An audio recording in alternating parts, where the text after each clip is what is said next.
I'm Jason with Throws of Hope, and today's episode is more than just a story.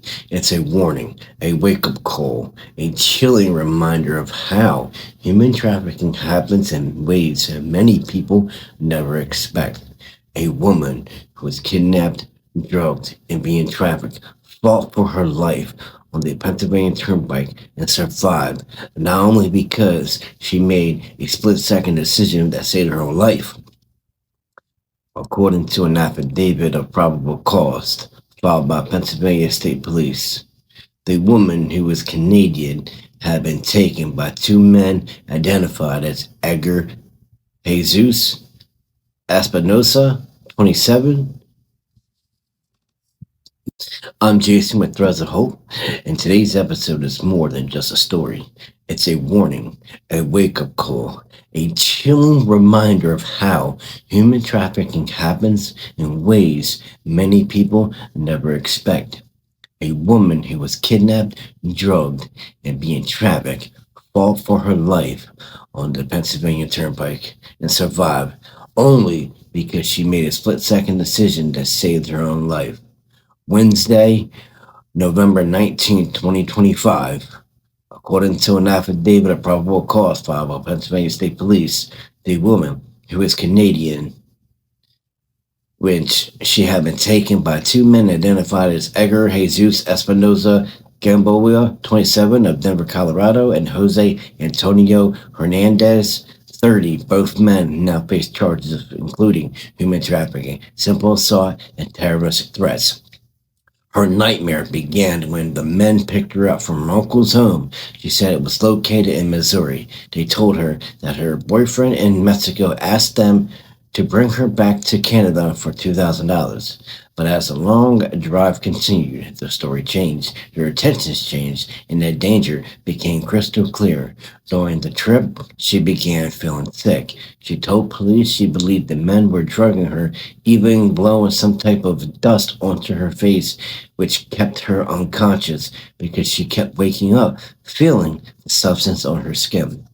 Human trafficking survivors often report similar tactics: drugging, disorientation, sleep deprivation, methods used to break a victim down mentally and physically. She told investigators that the men said they planned to force her into sex work for money, sell her for $1,000, then sexually assault her, tie her up, and kill her, or leave her somewhere in the mountains to freeze to death.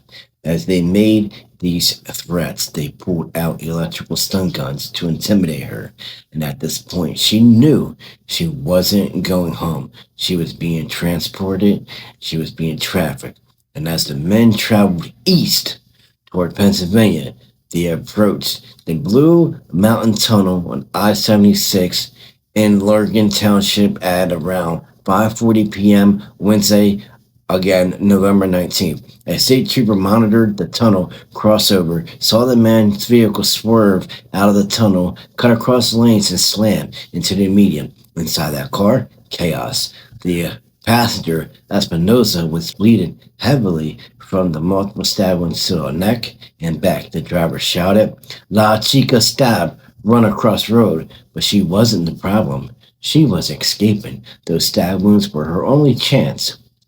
Police still didn't know what weapon she used, but in her mind, it didn't matter. She fought for her life. Hernandez stopped the car, and the woman bolted, running across eastbound traffic, climbing an embankment, and disappearing into a nearby woods. Imagine that level of fear. Imagine the courage it takes to run from someone who has already told you they were going to kill you. State troopers acted fast. One treated the wounded man while another called out to the woman, eventually convincing her to come back for her own safety. Using the woman's cell phone translator, the trooper learned the horrifying truth. She had been kidnapped, drugged, threatened with rape, and being transported for trafficking. A search of the vehicle, partially completed before requiring a full warrant, revealed two stun guns, a pack of zip ties, binoculars, multiple cell phones, clothing, over $1,000 in cash, and a ledger believed to came contained human trafficking information. Police also found more than $3,200 on Hernandez, and Espinoza was airlifted to Penn State Holy Spirit Trauma Unit. Hernandez provided multiple changings of stories before finally admitting his cousin devised a plan to take the woman to New York. Espinoza refused to answer any further questions. This case is still unfolding, but what we do know is this: she survived because she listened to her instincts, acted fast, and fought back and ran. This is where the awareness matters. Human trafficking doesn't always look like the dramatic movie version. It doesn't always involve strangers snatching someone off the street. Sometimes it's someone connected to the victim. Sometimes it's a fake promise, a deceptive invitation, a threat wrapped in familiarity. Trafficking is one of the fastest growing criminal enterprises in North America.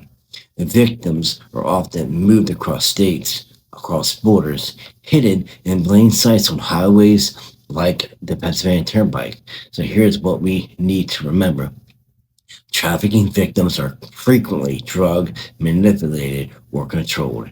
Traffickers use fear, threats, isolation, not just physical force. Highways, motels, truck stops, and isolated rural road routes are common trafficking corridors. If something seems off, erratic driving, distressed pastors, someone trying to escape, call them. Your call could save a life. If you or someone you know ever feels unsafe, or if you suspect trafficking, call the National Human Trafficking Hotline at 1-888-373-7888.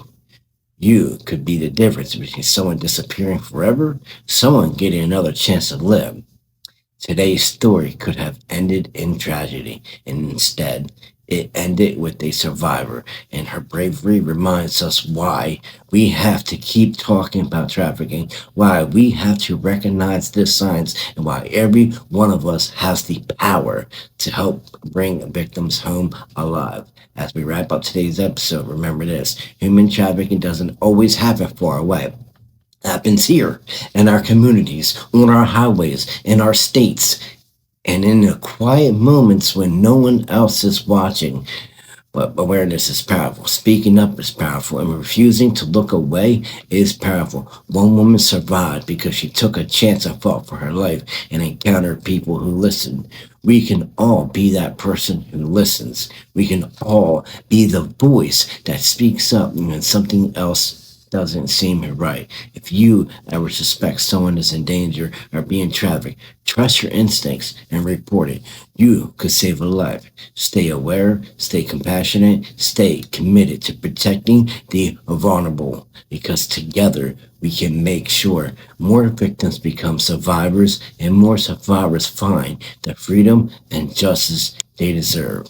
Stay safe and God bless.